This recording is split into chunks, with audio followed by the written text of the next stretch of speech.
ఆలోచించారు వాళ్ళు. సో ఈ ఆలోచన విధానమే ఇలా మీ అందరినీ ఇక్కడ మేము 9 సంవత్సరాల్లో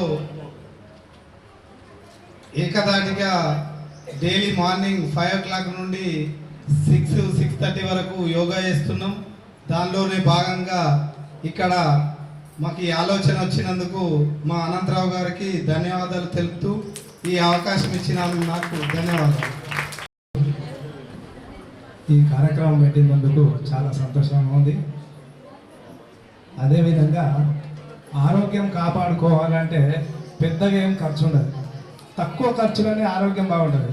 మనం ఎంతెంత ఆర్భాటంగా చూసి ఖర్చులు పెట్టుకొని తింటామో మనం అంతా హాస్పిటల్లో పెట్టవలసి వస్తుంది. చేసే నిత్య సాధన ఉన్నాయి. మనం అందరం కూడా ఇలాంటి బుక్ చదువుదాం. శిలవు నీవే శిల్పి నీవే పుస్తకాన్ని మనం తప్పకుండా చదువుదాం.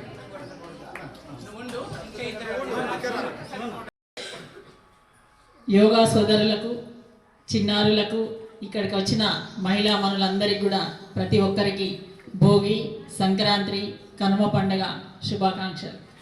ఈ పండగ విశిష్టత గురించి అందరూ కూడా ఒక్కొక్క వాక్యాన్ని ఎంతో అద్భుతంగా చెప్పడం జరిగింది.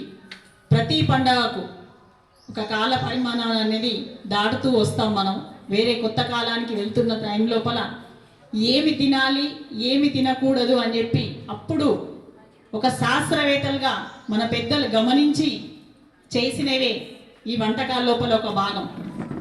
దాన్నే ఇప్పుడు మనము చాలా మర్చిపోయారు.